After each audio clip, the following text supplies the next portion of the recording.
Tell me the story about Conall's birth.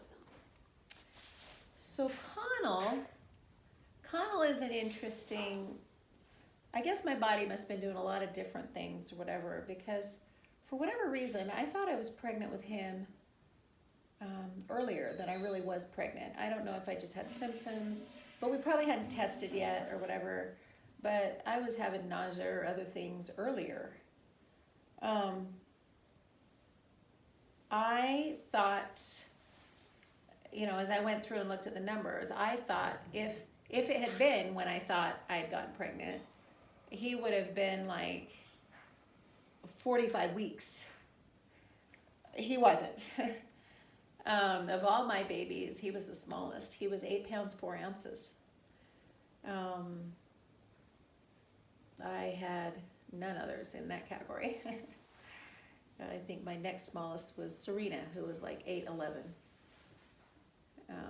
Then I had a bunch in the 9-pounder, and then my 1 10.5 and the 11. But anyway, with Conall, I was probably also ultra careful about what I ate and what I did, but the day he was born,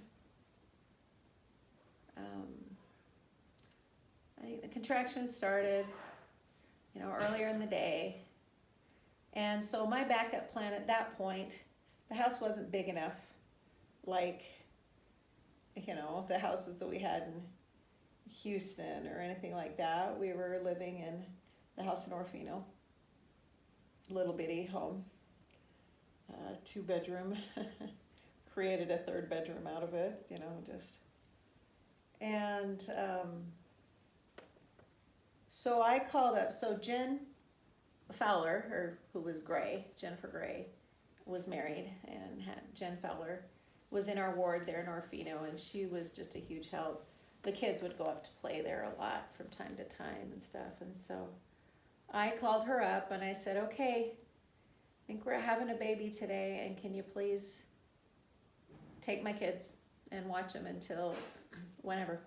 So she showed up early afternoon, picked him up, and in the meantime, Kathy, my midwife, came. It wasn't anything crazy, uneventful like some of the others things that happened, but it was just kind of straightforward. Jen took the kids in the afternoon, and then Kathy got there. We made sure that the pool was filled up, made sure the temperature was right, went through labor.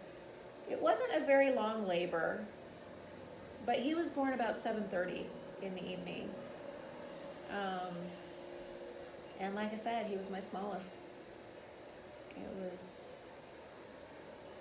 close enough that I think, no, we waited till the next day for Jen to bring the kids by to see him, if I remember right. But it was interesting. I'm trying to think now. I think there was a funny attached to this story though. Let me think for a minute. How old was Serena? Conall was 2003, 2008. Yes, that is the story. So the kids went up to Jen's house and stayed, and Serena was 4 years old at the time.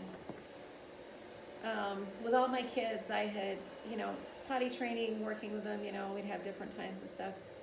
But Serena was one who always just had her own mind of what she wanted to do. And she had not responded to any of my potty training measures before, like, she just didn't want to. Well, when she was up there at Jen's, they stayed up there for a few days, She brought him down to see baby, and then they went back up and stayed for a few days, so I didn't have to worry about kids for 2 or 3 days. So while they were up there, Jen had said to Serena, well, big girls wear panties, because Serena had said something about how, well, I wear diapers. And Jen said to her, well, big girls wear panties. And Serena says, I'm a big girl. And Jen says, well, big girls wear panties. And that's how she answered her. And Serena says, well, I'm a big girl. Anyway, Serena came home 3 days later, potty trained, and never had an accident. That was my highlight from Conall's birth.